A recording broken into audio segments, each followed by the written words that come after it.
నమస్తే, welcome to KK news. నేను శ్రీదేవి. వాటం నుంచి జగన్ గుణపాఠాలు నేర్చుకోవడం లేదా? వాస్తవాలను ఒప్పుకునే పరిస్థితుల్లో లేరా? తన తప్పిదాలను గుర్తించడం లేదా?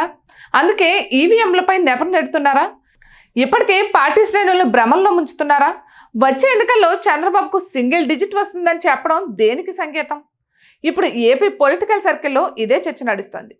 విశ్లేషకులు మాత్రం జగన్ తీరును తప్పుపడుతున్నారు. జగన్ వైఖరి మారాలని సూచిస్తున్నారు. తన తండ్రి మాదిరిగా సంక్షేమంతో పాటు అభివృద్ధి చేయాలని చెప్పుకొస్తున్నారు. జగన్ చేసిన సంక్షేమానికి జనాలు జైకొట్టారు. సీట్లు తగ్గిన భారీ ఓటమి ఎదురైన వైసీపీకి 40% ఓట్లు వచ్చాయి. 1,32,00,000 మంది ఓటు వేశారు. కానీ దానిని మర్చిపోతున్నారు జగన్.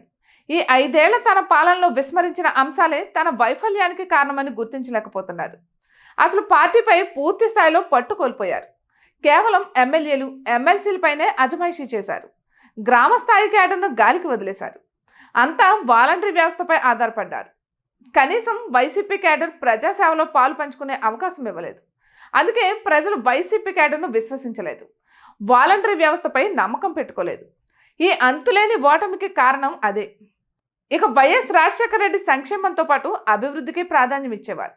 ఒకవైపు ప్రజలకు కనీస అవసరాలుగా ఉండే సంక్షేమానికి పెద్దపీట వేసేవారు. విద్య, వైద్యం వంటి అత్యవసరాల మాటున సంక్షేమ పథకాలు అమలు చేశారు.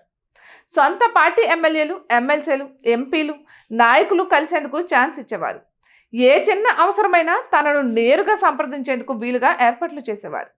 కానీ గత 5 ఏళ్లుగా జగన్ను కలవాలంటే తాడేపల్లి ప్యాలెస్లో ఎన్నో ద్వారాలు దాటుకుని రావాల్సి ఉండేది. ఒక డిప్యూటీ సీఎం హోదాలో ఉన్న నేత సీఎం జగన్ను కలవలేకపోయానని బాహాటంగా చెప్పడం బాధాకరం. ఇవన్నీ వైఫల్యాలే. కానీ చంద్రబాబు ఫెయిల్ అవుతాడని, ఇచ్చిన హామీలు అమలు చేయలేడని, అందుకే వచ్చే ఎన్నికల్లో ఆయన సింగిల్ డిజిట్కే పరిమితం అవుతారని జగన్ చెప్తుండడం మాత్రం ఆందోళన కలిగిస్తోంది. ఇది ఓటమి నుంచి గుణపాఠాలు నేర్చే పద్ధతి కాదని విశ్లేషకులు అభిప్రాయపడుతున్నారు. తన తండ్రి మాదిరిగా జగన్ వ్యవహరించాలని సూచిస్తున్నారు. అప్పుడే వైసీపీకి పూర్వ వైభవం వస్తుందని చెబుతున్నారు. ఇక తేల్చుకోవాల్సింది జగనే. ఇటువంటి మరెన్నో వీడియోస్ కోసం కేకే న్యూస్ తెలుగు ఛానల్ని సబ్స్క్రైబ్ చేసుకోండి.